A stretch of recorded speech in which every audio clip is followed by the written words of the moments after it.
하나님의 말씀이 이러합니다. 이 말을 하고 돌아가서 가만히 그 자매 마리아를 불러 말하되 선생님이 오셔서 너를 부르신다 하니 마리아가 이 말을 듣고 급히 일어나 예수께 나아가매 예수는 아직 마을로 돌아오지 아니하시고 마르다가 맞이했던 곳에 그대로 계시더라. 마리아와 함께 집에 있어 위로하던 유대인들은 그가 급히 일어나 나가는 것을 보고 곡하러 무덤에 가는 줄로 생각하고 따라가더니 마리아가 예수 계신 곳에 가서 배웠고 그 발 앞에 엎드려 이르되 주께서 여기 계셨더라면 내 오라버니가 죽지 아니하였겠나이다 하더라. 예수께서 그가 우는 것과 또 함께 온 유대인들이 우는 것을 보시고 심령에 비통히 여기시고 불쌍히 여기사 이르시되 그를 어디 두었느냐 이르되 주여 와서 보옵소서 하니 예수께서 눈물을 흘리시더라. 이에 유대인들이 말하되 보라 그를 얼마나 사랑하셨는가 하며 그중 어떤 이는 말하되 맹인의 눈을 뜨게 한 이 사람이 그 사람은 죽지 않게 할 수 없었더냐 하더라. 아멘. 저희들이 계속해서 나사로의 사건을 바라보면서 특별히 저희들은 부활에 관해서 저희들이 좀 생각해 보고 있습니다. 이 나사로의 사건에서 우리에게 주는 충격적인 내용이 있다면 나사로가 죽은 것이 충격은 아닙니다. 그죠?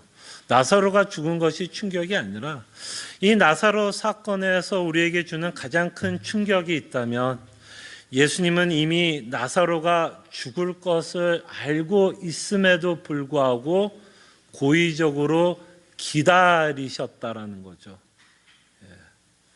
예수님은 나사로가 죽기를 기다리셨다라는 것이 이 나사로 사건이 갖고 있는 가장 큰 충격이 아닐까 생각을 해 봅니다. 그럴 때 분명히 예수님이 고의적으로 나사로가 죽기를 기다렸다면, 그리고 죽고 나서 예수님이 나사로의 가정을 방문하고 있다면 거기에는 분명히 예수님의 의도가 있겠죠. 뭔가 우리에게 가르치고자 하는 메시지가 있어 당장 나사로에게 뛰어가지 않았고 나사로가 죽기를 예수님은 기다렸을 것입니다. 그래서 지난주에 저희들은 좀 생각해 봤어요. 왜 예수님은 나사로가 죽기를 기다렸을까? 분명히 그가 가셨으면 마르다가 이야기한 것처럼 병을 고쳤을 것입니다. 분명히 병을 고칠 수 있는 능력을 가지셨던 분이에요. 그러나 나사로가 죽기를 기다렸습니다. 왜 본문을 통해서 예수님이 죽기를 기다렸는지 우리가 생각해 봤는데요. 그럴 때 예수님은 우리에게 가르쳐 주고 싶었던 것이 있었습니다. 나사로가 죽고 나서 예수님이 그 무덤을 향해서 외쳤고 나사로는 살아났습니다. 그렇게 나사로가 살아난 그 사건을 가지고 예수님은 우리에게 전합니다. 믿는 성도들에게 부활은 미래의 사건이 아니라 이미 경험하고 있는 사건이다라고 말씀하고 싶어 하셨습니다. 우리가 나사로의 사건을 잘 아는 것처럼 예수님은 나사로의 무덤 앞에서 당장 살려내십니다. 그죠? 기다리지 않으셨어요. 당장 살려내셨습니다. 그래서 그 부활의 사건이 다만 이 나사로가 하나님의 나라에 들어가서 육체의 부활을 기다리는 것뿐만 아니라 나사로가 그들 앞에서 살아난 그 사건을 통해서 부활은 이미 이루어지고 있음을 우리에게 말씀합니다. 그래서 여러분들과 제가 예수 그리스도를 믿고 있다면 여러분과 저는 부활했습니다. 그 여러분들이 예수를 부활했다는 증거가 무엇인가 하면 여러분들이 죄와 허물로 죽은 상태라면 예수님을 믿을 수 없어요. 예수님을 믿을 수 없습니다. 그때 여러분들이 지금 예수님을 믿고 있다면 이미 거듭났고 새로운 생명이 주어졌고, 그렇게 새로운 생명 가운데 있는 우리에게 하나님이 주시는 선물이 있다면 믿음입니다. 그래서 여러분들이 지금 예수 그리스도의 복음을 믿고 있다면 여러분들은 이미 부활을 했습니다. 그리고 그 부활은 미래에 있을 일이긴 하지만 그 부활이 너무나 확실한 부분이 있기 때문에 여러분들은 이 땅에 살아가면서 고난 가운데 사도 베드로가 말하는 것처럼 잠깐 근심할 때가 있다라고 말씀을 하셨습니다. 그럴 때 사도 베드로는 우리에게 명령을 하죠. 오히려 기뻐하라라고 명령을 하십니다. 말이 안 되지 않습니까? 근심하는 일이 있다면 우리는 절망해야 되고 슬퍼해야 되고 분노해야 되고 실망 가운데 살아야 되는 게 우리의 논리일 텐데 오히려 이 부활의 소망을 갖고 살아가는 자들에게 하나님은 기뻐하라라고 말씀을 하십니다. 그래서 여러분들이 시험 가운데서 근심하는 가운데서도 오히려 복음 때문에 기뻐한다면 그 기쁨을 맛보고 있다면 여러분들은 이미 부활하셨다라는 것을 믿으시기를 바랍니다. 네. 자, 그럴 때 오늘 본문을 통해서 우리가 또 하나의 이유를 좀 생각해 봤으면 합니다. 왜 예수님은 나사로가 죽기를 기다리셨는지를 다시 한번 오늘 본문을 통해서 여러분들과 좀 생각해 봤으면 합니다. 오늘 본문을 통해서 가장 특이한 것이 있다면 예수님의 감정을 보게 돼요. 예수님이 지금 감정이 엄청나게 요동치고 있는 것을 보게 됩니다. 그래서 그 예수님의 감정이 요동치고 있는 그 내용을 사도 요한은 묘사하고 있죠. 33절에 보니까 예수님의 감정이 지금 격동하고 있고 요동치고 있다는 것을 보게 됩니다. 33절 한번 볼까요? 제가 읽어드리겠습니다. 예수께서 그가 우는 것과 또 함께 유대인들이 우는 것을 보시고 심령에 비통히 여기시고 불성히 여기사. 그래서 지금 나사로가 죽었다라는 그 소식에 많은 사람들이 조문을 가고 있고 나사로가 죽었다라는 그 소식 때문에 많은 사람들이 울고 있을 때 예수님은 그렇게 울고 있는 자들과 함께 슬퍼하고 우시고 계시다라는 것을 보게 됩니다. 정말 우는 자들과 함께 울고 계시는 예수 그리스도를 보시길 바랍니다. 그럴 때 정말 여러분들이 울고 있는 그 삶의 근심들 가운데 끊임없이 예수 그리스도는 여러분들을 긍휼히 여기시고 여러분들이 아파하고 있는 그 문제에 함께 공감하며 예수 그리스도도 심령의 슬픔을 느끼고 계시다라는 것을 믿으시기를 바랍니다. 때로는 여러분들이 살아가는 그 슬픔을 옆에 있는 사람들이 이해하지 못하는 경우가 참 많습니다. 우리의 본능은 그런 것 같아요. 우리는 사람들에게 참 많은 상처를 받고 살아가고 상처를 받는 것 때문에 사람들과 섞이고 싶지 않고 사귀고 싶지 않는 마음은 있지만 그래도 우리 한편에는 또 사람들 통해서 위로받고 싶어 하는 것 같아요. 내 아픔을 좀 알아주기를 바라는 것 같아요. 내 고통을 알아주기를 바라고 내 외로움을 좀 알아주기를 바라는 것이 인간의 마음인 것 같아요. 그럴 때 그 상대가 내 마음을 알아주지 못할 때 또 한 번 우리는 상처를 받게 되는 것 같아요. 그럴 때 물론 우리는 성도를 사랑해야 될 것이고 우리가 아파하는 성도들을 공감해 줘야 되는 건 맞는 말 같아요. 근데 인간은 한계가 있는 것 같아요. 인간은 자신이 경험한 것 위에는 이해할 수가 없는 것 같아요. 자신이 경험하지 못하는 것을 공감하지는 못하는 것 같아요. 거의 다 인간은 죄성을 갖고 있어서 더더욱 힘든 것 같아요. 이기적인 마음 때문에 누구에 대해서 공감해 준다는 것이 참 쉽지 않은 것 같아요. 그래서 여러분 부부싸움 하는 거 아니에요? 결국 부부싸움의 끝은 뭐예요? 남편이 내 마음 몰라주는 거 아니에요? 아니에요? 저희 집만 그런가? 아니면 부인이 섭섭한 건 뭐예요? 남편이 내 마음 몰라준다는 거고 남편도 마찬가지 아니에요? 부인이 내 마음 몰라준다. 또 자녀가 내 마음 몰라준다. 그 몰라주는 마음이 너무너무 섭섭해요. 우리는 끊임없이 인간들에게 위로를 받고 싶은데 인간은 그럴 능력은 온전한 그런 능력은 없는 것 같아요. 그래서 하나님은 이 예수님이 울고 있는 이 모습을 통해서 적어도 나는 안다. 옆에 있는 사람들이 우리를 무시하고 공감해 주지 못할 때에, 우리의 슬픔을 공감하지 못할 때에 예수님은 공감한다라는 이것이 우리에게 참 위로가 되었으면 합니다. 그럴 때 이렇게 예수님이 슬퍼하고 있는 모습을 저희들이 보게 되고, 또 예수님은 나사로가 죽은 그 무덤을 보면서 슬퍼하고 있는 모습도 보게 됩니다. 35절에 보면 33절 35절인가요? 35절 예수께서 눈물을 흘리시더라. 맞아요? 35절. 그럴 때 예수님이 눈물을 흘리시는 이유가 뭐예요? 이제 나사로 무덤 앞에서 나사로가 죽은 모습을 보면서 심히 슬퍼하고 있는 모습을 저희들이 보게 됩니다. 그럴 때 우리가 좀 한번 좀 고민을 했으면 합니다. 예수님은 왜 이렇게 나사로의 죽음 앞에서 슬퍼하고 있을까? 그러면 빨리 와서 죽지 않게 병을 고쳐 주시던지, 그죠? 본인이 고쳤으면 그렇게 슬플 일도 없으셨을 것 같은데, 왜 예수님은 고의적으로 나사로가 죽기를 기다렸고 그 무덤 앞에서 예수님은 슬퍼하고 있었을까요? 라는 질문을 저희들이 하게 됩니다. 그럴 때 저는 이 본문을 보면서 예수님이 슬퍼했던 이유가 있다면 이런 생각이 들었어요.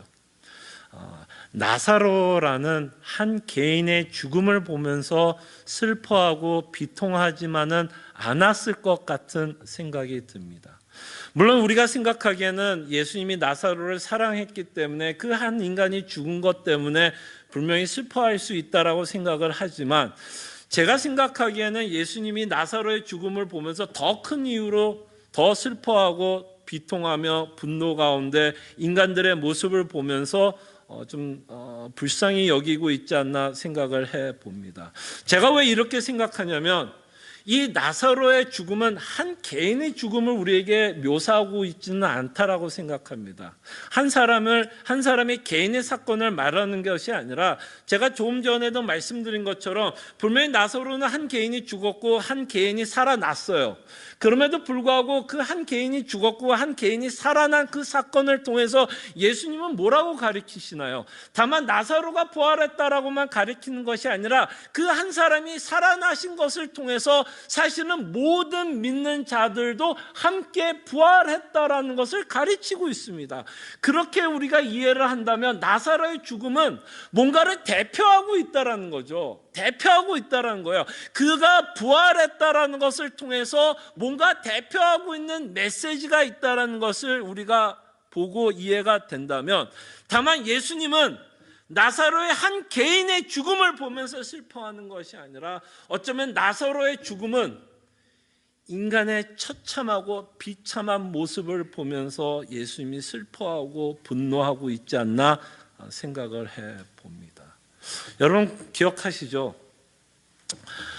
하나님이 인간을 창조하실 때 예수님도 함께 이 세상을 창조하셨습니다. 그럴 때 하나님이 인간을 창조했을 때 인간을 어떻게 창조하셨나요? 답이 들리니까 너무 좋네요. 하나님의 형상으로 인간을 창조했습니다. 인간은 정말 이 세상의 어떤 피조물들도 누리지 못하는 어마어마한 특권과 영광스럽게 창조를 받았어요. 그래서 인간은 어떤 피조물, 어떤 동물들과 누리지 못하는 하나님과의 교제를 나누면서 어떤 동물들도 느끼지 못하는 그 하나님의 교제 안에서만 있는 참된 만족과 기쁨과 행복을 맛볼 수 있게 인간을 창조했습니다. 이건 정말 엄청난 특권이요, 영광스럽게 여러분과 저를 창조하셨다라는 거죠. 그러나 우리가 너무나 잘 아는 것처럼 이 형상은 오래가지 못했어요. 하나님의 형상은 죄로 말미암아 완전히 깨졌습니다. 그렇게 하나님과 인간의 교제하며 그 안에서 행복과 만족을 맛보게끔 인간을 창조했는데, 그 관계가 깨졌고, 그 관계가 깨짐으로 말미암아 하나님은 그 인간이 교제의 대상이 아니라 진노할 수밖에 없고 분할 수밖에 없고 심판을 할 수밖에 없고 죽을 수밖에 없는 인간의 모습으로 전락하게 됩니다. 인간은 그 죄로 말미암아 고통을 맛보게 되었고 고난을 맛보게 되었고 비참함을 맛보게 됩니다. 여러분, 제가 단순하게 이야기를 한다면 우리의 고난은 뭐 어디서부터 시작할까요, 여러분? 정말 우리의 고난의 근원지가 있다면 어디에 있을까요? 죄요. 사실은 알아요. 이게 너무 단순화시켜서 우리의 고난을 다 설명하는 것 같이 보이지만 하나님이 이 세상을 창조했을 때는 고난이 없었어요. 그러나 그 고난은, 우리의 고통은 죄로 인해서 들어오게 됩니다. 그래서 예수님은 이 나사로가 죽은 상태를 보면서, 다만 한 인간이 죽었구나, 우리가 장례식에 가서 그냥 장례식을 보면서 이 한 인간이 죽었구나 하는 그 장례식이 아니라 어떻게 해서 인간이 이 지경까지 되었는가에 대한 슬픔과 비통함이 아니었을까를 상상해 보았습니다. 정말 하나님이 세상을 창조했을 때, 자신이 이 세상을 창조했을 때, 자신이 인간을 창조했을 때 이렇게 세상을 창조하지 않았는데, 자신의 형상으로 지음받은 인간이 이처럼 비참하게 죽음 앞에서 죽을 수밖에 없는 이 나사로라는 한 인간을 보면서, 사실은 어쩌면 이 예수님이 인간들을 향한 그 슬픔이요, 비통함이요, 분노하며 그 인간들을 보면서 불쌍히 여기시고 있는 예수님의 마음을 이 나사로의 사건을 통해서 우리에게 말씀하고 있다라는 생각을 해 보았습니다. 인간의 비참함을 이 나사로의 사건을 통해서 우리는 보게 된다라는 것이죠. 그럴 때 우리가 만약에 나사로의 사건을 통해서 인간의 비참함과 죽음의 내용으로 우리가 본다면, 예수님이 이 땅에 오신 이유를 우리는 명확하게 이해할 수 있습니다. 예수님은 나사로의 병을 고치려고 이 땅에 오지 않았어요. 우리의 기대는 나사로의 병을 고쳐주기를 기대할 것입니다. 근데 예수님이 이 땅에 오신 건 나사로의 병을 고치기 위해서 이 땅에 오시지 않았어요. 성경은 오히려 인간이 갖고 있는 문제가 이 병이 아니라 죽음이다라고 말씀을 하십니다. 그럴 때 우리가 예수님을 믿으면서도 끊임없이 오해하고 유혹이 드는 생각이 있다면, 우리의 눈을 갖고 이 땅에 살아가면서 보는 우리의 문제는 어쩌면 하나님이 보는 문제와 우리가 보는 문제가 차이가 있다라는 것을 보게 됩니다. 그때 우리가 연약한 인간의 눈을 갖고 이 땅에 살아가고 있기 때문에 여러분과 제가 느끼는 문제는 뭐예요? 제가 지금부터 말씀하는 이 문제가 중요하지 않다라는 이야기도 아니고, 이 문제 때문에 우리는 충분히 아파할 수 있고 이 문제를 위해서 장장로님이 기도한 것처럼 기도할 수 있습니다. 그런데 하나님이 이것을 인간이 갖고 있는 최고의 문제로 삼지는 않아요. 그래서 여러분과 제가 연약한 믿음과 연약한 눈을 갖고 이 땅에 살아가고 있기 때문에 드는 문제들은 뭘까요? 재정적인 문제가 있을 수도 있겠죠. 미국에 살다 보면 돈이 필요합니다. 저도 돈이 필요해요. 그래서 돈이 있을 때는 좀 기쁘기도 하고, 돈이 떨어지면 상당히 불안해하고 염려합니다. 저도 그래요. 우리 목사님이 슈퍼맨인 줄 알았는데 아니에요. 저도 여러분들과 똑같아요. 우리의 문제는 건강의 문제라고 생각할 수 있습니다. 나사로의 문제가 병이 있어 죽을 수 있는 그런 병을 가진 것처럼 우리의 문제는 건강의 문제라고 생각할 수 있습니다. 아직은 저도 젊어요. 그래서 사실은 우리 교인 가운데 병으로 앓고 있는 성도들의 마음은 솔직히 말하면 완전히 다 이해하지는 못해요. 그렇지만 살아오면서 감기도 걸려봤고 조금 이런 병을 걸려가면서 이렇게 큰 병을 앓고 있는 자들은 굉장히 힘들겠다라고 조금이나마는 조금은 공감은 안 되는 건 아니지만 조금은 공감할 수 있습니다. 아직도 젊기 때문에 건강에 대한 큰 걱정은 하지는 않아요. 농담 반 진담 반으로 제가 이제 조금 나이가 들어서 뭐 허리도 아프고 좀 무릎은 아프다고 이야기는 하지만 사실은 그토록 제가 잠을 못 잘 정도로 염려하는 문제는 아직은 아닌 것 같아요. 그러나 여러분들 가운데 정말 병 때문에 너무나 힘들고 씨름하고 있고 그것 때문에 염려하신 분들이 있는 거 압니다. 그것이 우리가 생각하기엔 가장 큰 문제라고 생각할 수 있다라고 저는 생각이 듭니다. 또 우리 가운데 가장 힘들게 하는 문제 가운데 있다면 자녀의 문제 아니겠어요? 저도 자녀를 키웁니다. 자녀가 잘 되기를 바라죠. 저희 아이들은 아직 어립니다. 그래서 저는 꿈을 꿀 수가 있어요. 애들이 어리기 때문에 애들이 이렇게 커서 저렇게도 되고, 내가 원하는 대로 애들이 커주겠지라는 꿈을 꿀 수 있는 아이들의 나이입니다. 그러나 여러분들 자녀 가운데는 이미 큰 애들이 있어요. 이제 꿈을 꿀 수 없는 아이들의 나이를 여러분들은 갖고 계신 분들도 있을 거예요. 그래서 자녀들을 보면서 걱정도 되고 염려도 되고 이 아이들이 어떻게 될까에 대한 근심이 있을 거라고 저는 생각을 해봅니다. 그럴 때 우리는 그런 문제들이 내 인생에서 가장 큰 문제라고 생각할 수 있습니다. 근데 성경은 그것만을 인간이 갖고 있는 가장 큰 문제라고만 말하지는 않는 것 같아요. 하나님이 이것을 우리의 가장 큰 문제로 여겨주신다면 어쩌면 하나님이 우리가 아파하는 문제들을 다 해결해 줄 수도 있겠죠. 그러나 하나님은 우리가 생각하는 문제를 가장 큰 문제로만 여기지 않는다라는 것이죠. 그래서 오늘 나사로의 사건을 통해서 하나님은 우리에게 어쩌면 인간이 갖고 있는 가장 큰 문제를 우리에게 보여주기 위해서, 설득하기 위해서 이 문제를 우리에게 보여주고 있지 않나 생각을 해봅니다. 그럴 때 여러분과 저는 우리가 생각하기에 가장 큰 문제로 삼아야 되는 것이 있다면 어쩌면 죽음이 아닐까 싶어요. 죽음이 아닐까. 그럴 때 생각나는 예수님의 말씀 기억나지 않으세요? 세상을 얻고, 그죠? 이 세상을 다 얻고 생명을 잃어버린다면 예수님 뭐라 그래요? 된 거 아니냐? 라고 얘기하지 않죠. 무슨 소용이 있겠느냐. 그럴 때 이 나사로의 사건을 통해서 우리에게 인간이 갖고 있는 가장 큰 문제를 보여주고 싶으신 것 같아요. 그럴 때 인간에게 가장 공평한 것, 여러분들이 이 땅에 살아가면서 참 불공평하다라는 생각을 많이 하죠. 정치를 봐도 그렇고 여러 가지 사건들, 상황들을 보면 세상은 참 불공평하다라는 생각을 할 겁니다.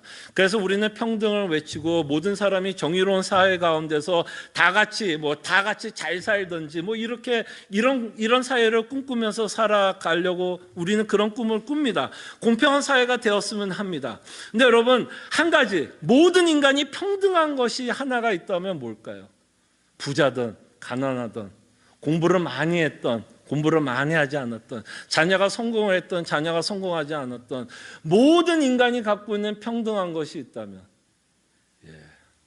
그것은 죽음일 것입니다. Equalize. 그럴 때 하나님은, 예수님은 이 죽음의 문제를 우리에게 이 문제를 풀어주시기 위해서 이 땅에 오셨다는 거죠. 그리고 나사로의 사건을 통해서 어쩌면 인간의 무기력한 모습을 보여주고 있지 않나 생각을 해봅니다. 나사로는 죽을 수밖에 없었어요. 현대의학이 아무리 발달했다라고 해도 가끔 가다가 저희가 새벽 기도에 끝나고 이제 밥을 먹으면서 병원에서 쓰는 어떤 의료 기계라 그럴까요? 약들에 대해서 이야기를 합니다. 그런 인간이 갖고 있는 지혜와 지식으로 의학이 발달을 해서 인간의 생명을 유지할 수 있고 보존할 수 있는 어마어마한 테크놀로지를 갖고 있는 것도 사실입니다. 그 덕분에 인간은 굉장한 혜택을 받고 살아가요. 옛날 같았으면 그 자리에서 죽을 수밖에 없는 병도 지금은 연장을 시킵니다. 근데 이건 뭐예요? 연장일 뿐이에요. 그죠? 연장일 뿐이에요. 그랬을 때 이 죽음은 인간을 굉장히 무기력하게 합니다. 이 죽음을 이길 수 있는 인간은 아무도 없음을 이 나사로의 사건을 통해서 우리에게 보여줍니다. 그럴 때 예수님이 이 땅에 오신 문제는 인간이 생각하기에 가장 중요한 문제를 해결하기보다는 정말 인간에게 정말 필요한 것, 정말 어떤 것이 정말 가장 큰 문제고 그 가장 큰 문제를 해결하기 위해서 예수님이 이 땅에 오셨다는 것을 다시 한번 이 나사로의 사건을 통해서 우리에게 보여줍니다. 근데 그 사건이 어떻게 나타나는지는 되게 흥미로워요. 예수님이 인간이 갖고 있는 문제를 어떻게 해결하고 있는지에 대해서는 이 이 나사로의 죽음을 바라봤던 조문객들과 예수님이 울고 있는 모습을 보면서 이들의 반응을 보면서 예수님이 이 문제를 어떻게 해결하는지에 대해서 우리가 좀 엿볼 수 있을 것 같습니다. 이들의 반응을 보세요. 재미납니다. 36절을 보세요. 자, 분명히 예수님이 지금 나사로의 죽음 앞에서, 무덤 앞에서 울고 있는 모습을 보고 있습니다. 너무너무 흐느끼고 울고 있었나 봐요. 그렇게 흐느끼면서 울고 있었던 그 예수님의 모습을 보면서 이 조문객들은 두 가지 반응을 합니다. 이 두 가지 반응이 굉장히 흥미로워요. 하나는 36절에 보면 이에 유대인들이 말하되 뭐를 말하냐면 이렇게 예수님이 슬퍼하고 비통해하며 불쌍히 울고 있는 이 모습을 보면서 뭐라고 반응하냐면 이 유대인들이 말하되 보라 그를 얼마나 사랑하셨는가 하며, 그래서 이들도 느끼는 거야. 뭘 느끼는 거야? 와, 정말 예수님이 나사로를 정말 사랑했구나를 거기에 모였던 모든 사람들이 뭐 한 거야? 느낀 거예요. 정말 사랑했구나. 그렇게 사랑했기 때문에 나사로가 이렇게 죽은 거를 보면서 그렇게 비통하고 슬퍼하는구나 라고 이 사람들이 느꼈어요. 자, 근데 여러분들, 이렇게 사랑했다라는 예수님의 마음은 느낄 수 있지만 또 다른 질문이 생기지 않으세요? 사랑하고 있다면 Is it good enough? 갑자기 영어가 나오지? 이게 참 애매해. 이게 한국말도 못하고 이제 영어도 못하고 이제 이 말을 어떻게 하면 한국말로 좀 번역이 가능한지가 고민이 되네요. 정말 사랑만 하면 이 문제가 해결되는 건가요? 아니, 여러분 생각해봐요. 나사로가 죽어 있는 거를 보면서 예수님이 사랑했다는 거는 느꼈어요. 그러면 우리의 다음 질문이 이거 아니에요? 그러면 당신은 뭐 할 것입니까? 라는 질문이 나올 수 있지 않을까요? 사랑만 하면 뭐예요? 그죠? 사랑만 하면 뭐 하냐고요? 사랑한다면 이 문제 풀어줘야 되지 않습니까? 라는 질문이 생기지 않으세요? 제 말이 무슨 말인지 아시겠어요? 사랑한다면 문제 해결해 주셔야죠 라는 질문이 나오게 됩니다. 자, 그런 질문이 사랑하신다라는 그 말에 대해서 그런 질문을 우리가 하게 된다면 37절에 봐도 참 재미나는 반응을 보게 돼요. 37절에 보면 또 여러 조문객들이 예수님이 울고 계시는 모습을 보면서 이렇게 말합니다. 그중 어떤 이는 말하되 맹인의 눈을 뜨게 한 이 사람이 그 사람은 죽지 않게 할 수 없었더냐 하더라. 어떤 뉘앙스인 것 같아요, 여러분? 예수님을 뭔가 칭찬하는 것 같아요? 칭찬을 하면서 비하하는 것 같아요? 그렇죠? 비아냥거리고 비하하고 있다라는 거예요. 자, 어떤 면에서는 칭찬하는 것 같이 들릴 수 있으나 끝에 가서는 사실은 예수님이 비하하는 거예요. 잘 들어보세요. 이제 이들의 마음의 상태를 보세요. 뭐 어떤 마음이었길래 이렇게 반응을 하고 있는지 생각해 보세요. 분명히 이들은 요한복음 9장에 보면 소경된 자를 예수님이 뭐 했어요? 눈뜨게 했어요? 안 했어요? 자, 11장이죠. 9장에 그런 사건이 있었어요. 눈먼 자들을 눈을 뜨게 했어요? 안 했어요? 뜨게 했어요. 이들은 봤어요? 못 봤어요? 봤어요. 이 예수님이 능력이 없다라는 것이 아니라 어떠한 능력을 갖고 있다라는 것을 이들은 알았어요. 그렇기 때문에 이 말까지는 합니다. 맹인의 눈을 뜨게 한 이 사람이, 그러니까 어느 정도 칭찬하는 것 같이 들립니다. 야, 맹인의 눈을 뜨게 한다 그러면 이건 사실은 어마어마한 능력이죠. 현대의학으로도 해결이 안 될 겁니다. 그러나 어쨌든 예수님이 갖고 있는 능력은 맹인의 눈을 뜨게 한다라고 합니다. 여기까지는 칭찬 같아요. 근데 그 다음 말은 뭐예요? 그래, 뭐 예수님이 그런 능력은 있는지는 모르겠지만 그 다음에는 사실 다우트죠. 의심이에요. 그 다음 뭐라 그래? 그 사람은 죽지 않게 할 수 없었더냐. 뭐라고 말하고 싶은 거예요, 이들은요? 의문문이 아니죠. 이들의 마음은 뭐예요? 죽은 사람을 살릴 수 있는 능력까지는 없겠지라고 말을 하는 겁니다. 오케이, 맹인까지는, 눈뜨게 한 것까지는 내가 인정. 뭐야, 봤으니까. 그렇지만 이들에게 당연히 있는 의심은 뭘까요? 죽은 사람까지는 당연히 살리지 못하겠지 라는 생각으로 이 말을 하는 거죠. 자, 그럴 때 여러분들은 이미 이 스토리를 알기 때문에 재미가 없어요. 여러분들이 정말 이 스토리를 모르는 상태에 이 유대인들과 같이 조문객 가운데 있더라면 여러분들은 이 유대인들 가운데 이 말에 동의가 될 것 같아요? 안 될 것 같아요? 저 100% 개런티합니다. 다 동의했을 거예요. 여러분들은 이미 나사로의 사건을 알기 때문에 예수님이 나사로를 살릴 수 있다는 걸 알기 때문에 이것 봐라 유대인들 이렇게 믿음이 없는 자 막 손가락질 할 수 있으나 여러분들이 유대인이었다고 생각해봐요. 나사로가 아직 살아나지 않았다라고 가정을 하고 이걸 보면 여러분과 저도 당연히 하나님을 의심할까요? 의심하지 않을까요? 그의 능력을 의심할까요? 의심하지 않을까요? 당연히 의심하게 됩니다. 그럴 때 우리는 끊임없이 이 질문을 하게 되죠. 하나님이 사랑한다면 이 문제를 해결할 수 있을까? 그럴 때 유대인들은 뭐라고 생각한 거야? 해결할 수 없겠지라고 생각하는 겁니다. 그럴 때 이렇게 다웃하고 있는, 의심하고 있는 자들에게 이 예수님이 뭐를 보여주고 싶을까요? 그의 능력을 보여주고 싶은 거예요. 그의 능력을 보여주고 싶은 거예요. 마지막 날 예수 그리스도께서 자신의 죽음과 부활을 통해서 하나님의 능력만을 보여주는 게 아니라 이미 그가 어떤 하나님이고 어떤 능력을 갖고 계시는 전지전능하신 하나님인 것을 이 나사로의 사건을 통해서 보여줍니다. 나사로를 살려야 안 살려? 살려내십니다. 그럼으로써 예수님이 어떠한 자인지를 세상에 보여주는 거죠. 인간의 최고의 문제인 죽음의 문제도 해결할 수 있는 전지전능하신 하나님이라는 것. 그는 다만 사랑으로 끝나는 것이 아니라 사랑한다면 그 문제에 대한 답도 갖고 계신 하나님 예수 그리스도라는 것을 보게 됩니다. 자, 그럴 때 나사로는 굉장히 간단하게 살리셨어요. 그죠? 무덤에 가서 이제 우리가 앞으로 볼 거예요. 무덤에 가서 외쳤어요. 나오라! 그때 나왔어요. 근데 여러분들과 저의 구원이 이렇게 간단하게만 해결되지만은 않아요.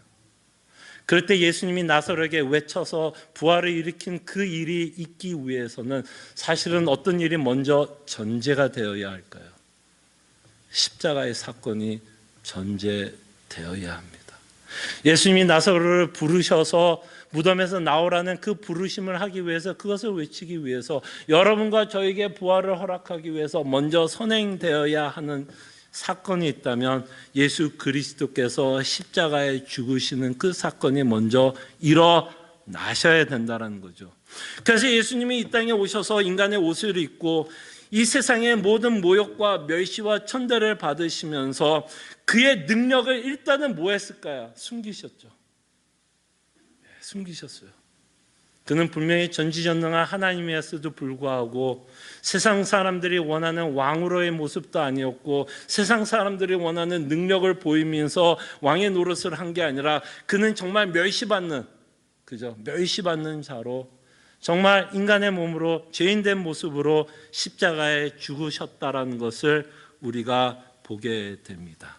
그 후 예수 그리스도께서 부활하고 있는 것을 저희들이 보게 됩니다. 자, 그럴 때 예수님이 이 조문객들도 알아본 것처럼 참으로 예수님이 나사로가 죽었다는 걸 보면서 사랑했다는 걸 느끼셨다라고 이 조문객들은 느꼈죠. 그럴 때 여러분과 저는 정말 하나님이 여러분들을 사랑하고 있다는 것을 어디에서 느낄까요? 어디에서 느껴요?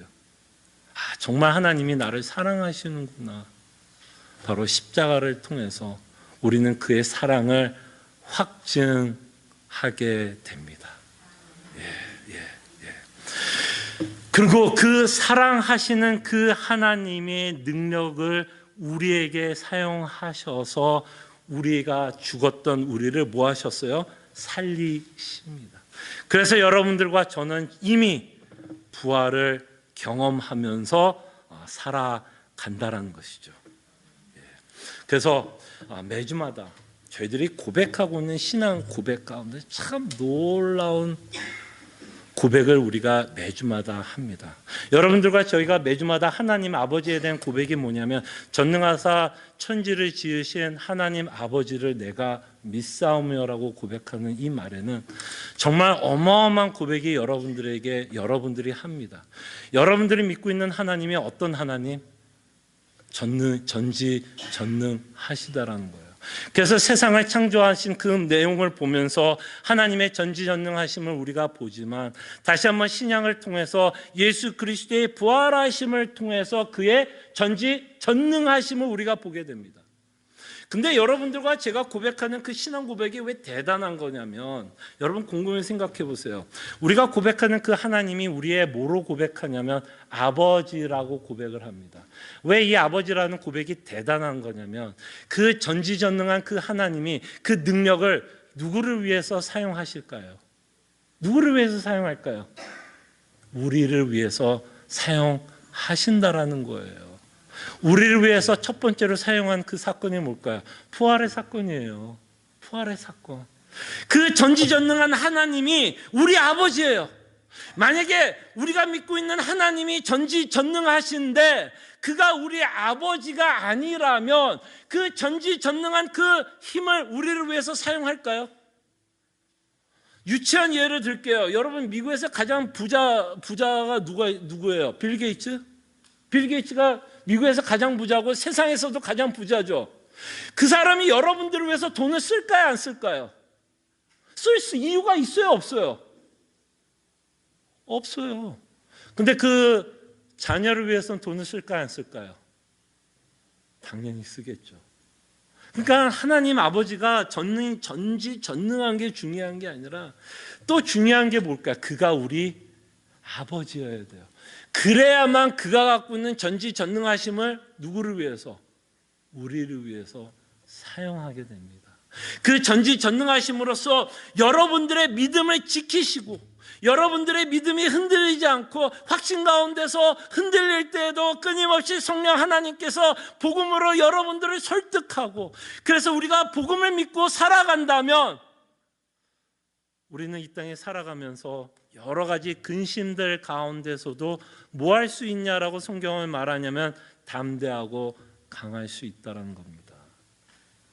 담대하고 강할 수 있는 이유는 하나님이 우리를 사랑하시고 그 하나님의 전지전능하심으로 우리를 유지 보존하실 것이기 때문입니다. 그리고 이 하나님은 우리가 생각하는 것만큼 무기력한 하나님이 아니라 합력하여 선을 이룰 수 있는 어마어마한 하나님을 믿으시기를 바랍니다. 우리가 원하지 않는 일이 이 땅에 살아가면서 일어나요. 그리고 그것을 일어나는 그 일을 제가 다 이해한다고 말씀하고 싶지도 않습니다. 그러나 그 하나님은 우리 인생에서 벌어지는 우리가 원치 않는 그 일도 우리의 유익을 위해서 사용하실 수 있는 능력을 갖고 계신 하나님 것을 믿어주시길 바랍니다. 그래서 우리 인생 가운데서 다시 한번 이 나사로의 사건을 통해서 하나님은 우리를 사랑하시고 그는 맹인들에게만 그저 눈을 뜨게 하시는 분이 아니라 능히 우리에게 생명을 주실 수 있는 천지를 지으신 하나님 아버지라는 것을 가르치시고, 우리가 지금 하나님의 나라에 가야 되잖아요. 그럴 때 우리를 끊임없이 우리의 믿음을 보존 유지하시면서 우리를 하나님의 나라까지 이끄시는 전지전능한 하나님 아버지라는 것을 믿으시기를 바랍니다. 기도합니다.